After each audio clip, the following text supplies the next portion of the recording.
श्रोताओं, फिल्में तो हम सब देखते हैं और फिल्मों को पसंद भी करते हैं। फिल्मों के एक एक संवाद पर तालियों से हाल को गुजा देते हैं और कई बार जब फिल्में ख़त्म हो जाती हैं तो भी जहन में हमारे अगर कुछ रह जाता है तो किरदार के साथ साथ वो संवाद जिसको हमने सुने होते हैं उस किरदार के मुख से।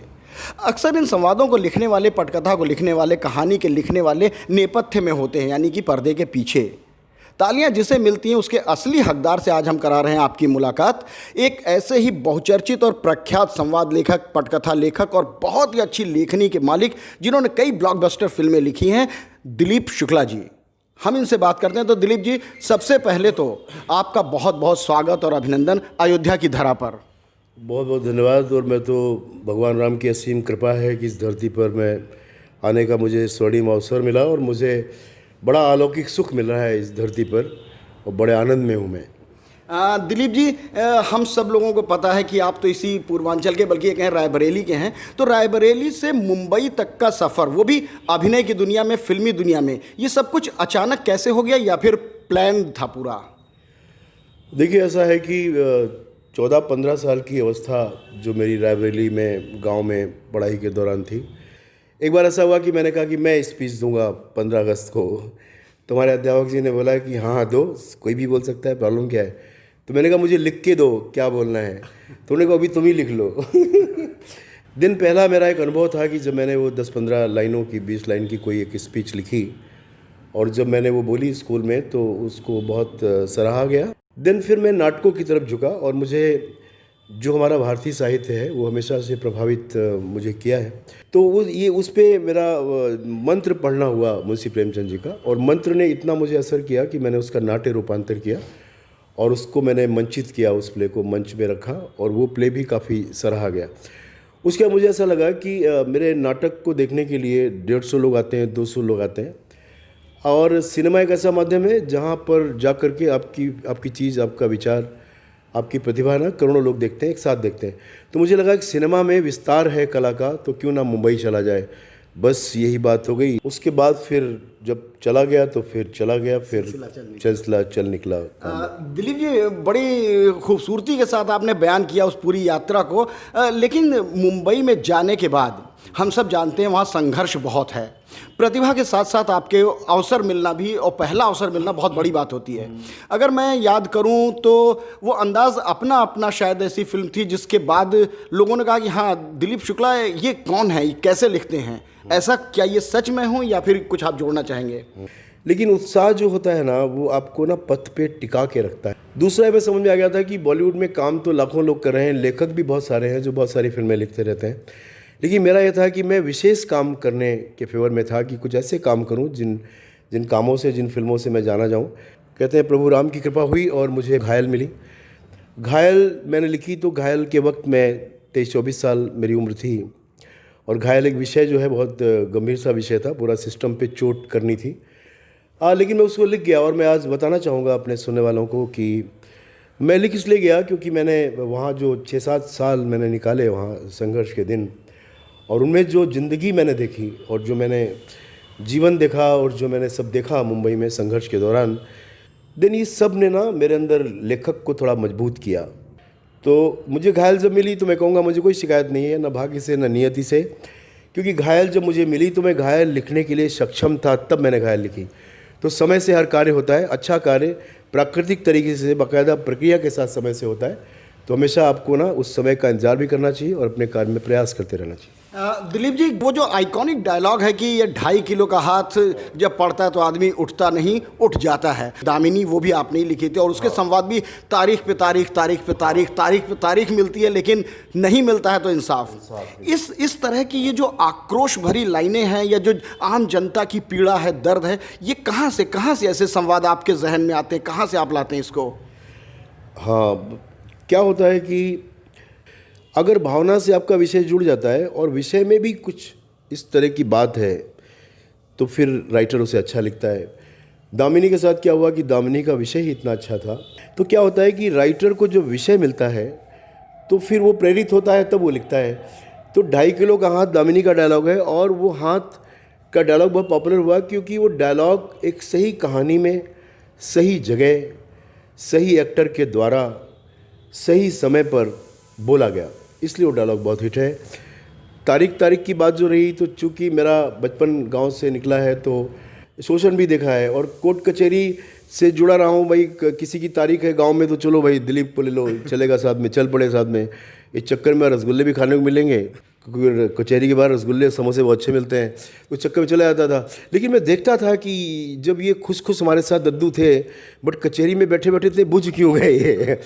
तो फिर दद्दू की वकील से बात होती थी तो सुनता था कि किस तरह की फाइनेंशियल प्रॉब्लम भी फेस कर रहे हैं दद्दू, अपनी ही जस्टिस पाने के लिए, अपनी ही चीज़ को पाने के लिए। तो ये सब ना बचपन में आपके अंदर समाहित होता है और यही स्कूल होता है और यही विधा बन जाती है जो आपके प्रोफेशन में निकल के आती है। दिलीप जी, हम लोग बातें कर रहे हैं, आपने कहा कि 24 साल की उम्र में आपने घायल लिख दी और उसके बाद फिर दामिनी आई। इस सब में तो वो युवा मन का आक्रोश या जनता की पीड़ा प्रतिबिंबित होती है। साथ ही आप कहते हैं आप सामाजिक सरोकारों से जुड़ी फिल्में भी लिखना चाहते हैं। तो बात करूँ कि आपने कॉमिक अंदाज अपना हो या फिर वीरे दी वेडिंग, ये फिल्में भी आपके खाते में आती हैं। तो इन विषयों पर एक तरफ तो पूरा आक्रोश जहाँ एक्शन होता है, दूसरी तरफ ऐसे संवेदनशील विषय पर लेखनी चलाना ये कितना कठिन होता है? मैं अगर बताऊं तो मेरा ये मानना है कि लाइट फिल्में, हल्की फिल्में, हास्य रस से भरी फिल्में, ऐसी फिल्मों को गढ़ना ना ज़्यादा मुश्किल होता है। ड्रामा और इमोशन ना हम आसानी से गढ़ लेते हैं। ठीक उस तरह से है कि किसी की आंखें नम करना बहुत आसान है, बट किसी के चेहरे पे मुस्कुराहट लाना मुश्किल है। और ख़ास करके अगर राइटर थोड़ी मर्यादा के साथ अगर हाथ से क्रिएट करना चाहे तो मुश्किल है। मेरे साथ ये रहता है कि मैं अपनी लेखनी में बॉलीवुड में भी प्रयास करता हूँ कि कुछ ऐसे काम नए नए मेरे हाथों से हों या उन कामों से मैं जुड़ूँ जिन्हें करते हुए मुझे भी थोड़ा आनंद आए, कि थोड़ा अलग मुझे करने का मौका मिला ये। और दर्शक भी चाहते हैं कि लेखक से ना अलग अलग वेरिएशन वो चाहते भी हैं। और सामाजिक विषय जब आपको मिलता है लिखने के लिए तो आप एक तरह से कहते हैं ईश्वर का धन्यवाद ही करते हैं कि चलो यार ये कार्य मुझे मिला है, इसको किया जाए। अगेन बात वही आती है कि भावना से किया गया कार्य अपने आप आकर्षक हो जाता है, सुंदर हो जाता है। बड़ी खूबसूरत बातचीत चल रही है और आपसे, और हमारे जो सुनने वालों को भी बड़ा मज़ा आ रहा होगा। चलिए लेखन से हटकर कुछ ऐसी व्यक्तिगत बातें हम जानने की कोशिश आपसे करते हैं। आपने लगभग हर बड़े स्टार के साथ किया था काम, सलमान खान, सनी देओल, अक्षय कुमार, सुनील शेट्टी, अजय देवगन। मुझे लगता नहीं इंडस्ट्री में कोई बड़ा नाम है जिसके साथ आपने काम नहीं किया, फिल्में नहीं। तो अलग अलग शख्सियत के लिए जिनकी अपनी एक इमेज है, उनके लिए संवाद लिखते समय कुछ अतिरिक्त परिश्रम करना पड़ता है, तैयारी करनी पड़ती है, या क्या सोच लेके आप लिखते हैं? एक्चुअल में होते क्या है कि जब राइटर कोई कहानी सोचता है और कहानी गढ़ना शुरू करता है तो उसमें जो भी नायक हो, नायिका हो, उसके साथ ना उसका एक रिश्ता सा बन जाता है, क्योंकि वो उस नायक नायिका को एक अपनी कल्पना के हिसाब से मूव करता है कहानी में। तो हम ना उस नायक के, उस कैरेक्टर के हो जाते हैं एज ए राइटर। बाद में जब एक्टर उसमें फिट होता है और एक्टर जब उस काम को करने में हमारे साथ आता है, जब वो व्यवस्था बन जाती है कि वो एक्टर हमारे इस काम को कर रहा है, तो फिर हम उस सांचे में थोड़ा सा बदलाव भी करते हैं, क्योंकि हर एक्टर की अपनी एक शैली है, अपने डायलॉग बोलने का अंदाज़ है, हर की अपनी एक पर्सनालिटी हर किसी की अलग है और हर किसी की अलग अंदाज़ है अपने अदाकारी के। तो राइटर, क्योंकि हमारा सिनेमा बॉलीवुड में मतलब बेसिक बात तो है हम लोग एंटरटेन करने के लिए काम करते हैं, तो हम फिर उस एक्टर के अनुरूप ना थोड़ा थोड़ा बदलाव भी करते हैं ताकि उस एक्टर की जो पूरी शख्सियत है और उसका जो पूरा एक कहते हैं ना उसकी जो क्वालिटीज़ हैं वो हम यूटिलाइज़ करें।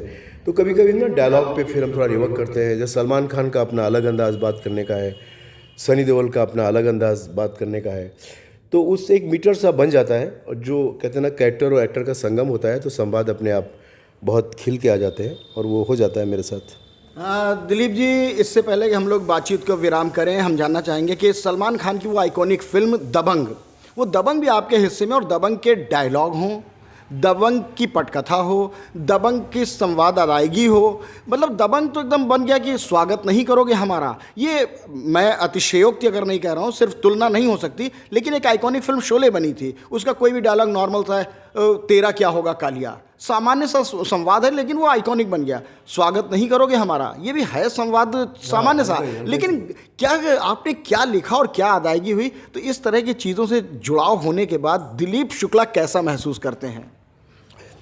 देखिए, बहुत अच्छा होता है, क्योंकि राइटिंग में जब हम कोई कैरेक्टर सोचते हैं तो हम ये दुआ भी करते हैं, प्रार्थना भी करते हैं ईश्वर से कि ये कैरेक्टर और ये कहानी ठीक जगह जाके बैठे और ठीक लोग इससे जुड़ें, और साथ में वो जो कहते हैं हम हीरो कहें उसे नायक कहें, तो ये भी होता है कि अगर उसके अनुरूप कोई अच्छा एक्टर सही बैठ जाता है तो कैरेक्टर अपने आप हिट हो जाता है और राइटर के हिस्से में एक कामयाब फिल्म आ जाती है। तो दबंग के साथ ये हुआ कि दबंग में एक पावरफुल एक है कैरेक्टर नॉर्थ का, और यूपियाना थोड़ा अंदाज़ था उसमें, और सलमान ने पहले कभी ये निभाया नहीं था। और ये दरोगा मैंने अपने रायबरेली में जब मैं था अपना गांव में, तो एक दरोगा वहाँ पर आया था थाने में जिसके बड़े चर्चे थे कि वो दरोगा ने कैसे उस गुंडे को सीधा किया, कैसे किया, उसके कारनामे जो है बच्चे डिस्कस करते थे। तो छोटे में बात यह करते थे, ननके सिंह नाम था उन दरोगा, ननके सिंह मुझे नाम याद आया। तो ननके सिंह ने आज फला फला गुंडे को उल्टा लटका दिया, ये हैपनिंग। तो हम लोग ना उस दरोगा की चर्चा बहुत जोश में करते थे, और हम कभी ये भी करते थे कि बच्चों में एक चोर बन जाता था, एक दरोगा बन जाता था, तो ननके सिंह मन में चोर बनता हूँ, ऐसा करके हम लोग नाटक करते थे। तो कहीं ना कहीं मेरे मन में वो बचपन का वो ननके सिंह था, जिससे फिर मैंने चुलबुल पांडे में उतारा। और चूँकि हमारे नॉर्थ की अपनी एक जो भाषा है, उसमें जो अदा है भाषा में, जिसे हम अवधी भाषा कहें, तो वो अदा ना बैठ गई सलमान के साथ बहुत अच्छी, और सलमान ने उसे निभाया बहुत अच्छा।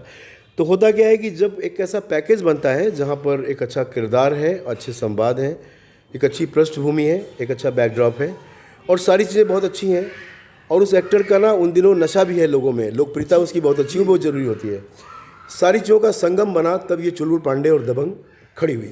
मुझे इस बात की खुशी है कि सब चीज़ें ठीक से बैठी। अब क्या होता है कि जब आप चुलबुल पांडे को स्वीकार लेते हैं तो चुलबुल पांडे की हर अदा आप स्वीकारते हैं, तो लाइन बड़ी नहीं होती है, लेकिन वो लाइन आपको बड़ी लग जाती है। वरना इस लाइन में कहीं मेरा कोई कंट्रीब्यूशन नहीं है। तो ये तो सलमान ने भी ऐसे ही इम्प्रोवाइज़ कर दिया था शॉट लेते लेते कि ये लाइन बोल देते हैं, क्योंकि सलमान चुलबुल पांडे में बहुत अच्छी तरह से कहते हैं ना खप गया था एक्टर वो। तो ये वो शूटिंग चल रही थी, तो पहला शॉट यही लगाया गया कि स्वागत नहीं करोगे हमारा। ऐसी कई लाइनें एक्टर की तरफ से भी निकल जाती हैं, लेकिन चरित्र जब स्वीकारा जाता है और चरित्र जब आपके दिल को छू लेता है तो आपको उसकी हर अदा अच्छी लगती है। वही चुलबुल पांडे के साथ हुआ।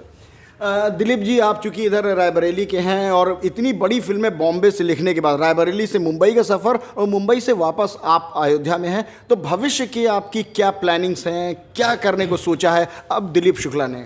मैं एक टीवी शो ला रहा हूँ जिससे हमारी टीम उस काम में लगी है, उसकी तैयारियाँ चल रही हैं। तो टीवी में शो आ रहा है जिसका हमारा शीर्षक है वाह वाह राम जी। वाह वाह राम जी जो है ये विषय है, और ये इस शो में हम प्रभु राम की कथा भी लेके चलेंगे, और कथा के प्रसंग भी होंगे जो हमारे जीवन को निर्देशित भी करते हैं, और हमें कहते हैं ना एक सरल और बढ़िया जीवन जीने की प्रेरणा भी देते हैं। राम कथा का हर प्रसंग में हमें एक प्रेरणा मिलती है, एक सीख मिलती है। तो मैं अभी कुछ ऐसे काम कर रहा हूँ, उसी काम की श्रृंखला में वाह वाह राम जी है, जिसमें मैं इन विषयों को लाऊंगा बहुत अच्छे ढंग से, आपको एंटरटेन करूंगा, हंसाऊंगा, और मुझे ऐसा विश्वास है कि प्रभु राम की कृपा से हम वाह वाह राम जी घरों में स्थापित कर देंगे, और लोग वाह वाह राम जी को सराखों पे लोगे और दिलों से जोड़ पाऊंगा मैं उनको इस कॉन्सेप्ट से, ऐसा मुझे लग रहा है। जा पर कृपा राम की हुई, ता पर कृपा करें सब कोई। जय हो, जय हो, जय श्री राम। और इतनी खूबसूरत सोच लेकर आपने ये आरंभ किया है, तो इसकी परिणति निश्चित रूप से बहुत सुखद होगी। दिलीप शुक्ला, प्रख्यात संवाद लेखक, पटकथा लेखक, ने हमारे साथ बहुत सारी बातें शेयर की। आपको भी अच्छा लगा होगा। अपनी प्रतिक्रियाओं से हमें ज़रूर अवगत कराइएगा हमेशा की तरह, और हम फिर मिलेंगे आपसे शीघ्र ही एक नए कलाकार के साथ, एक नए स्टार के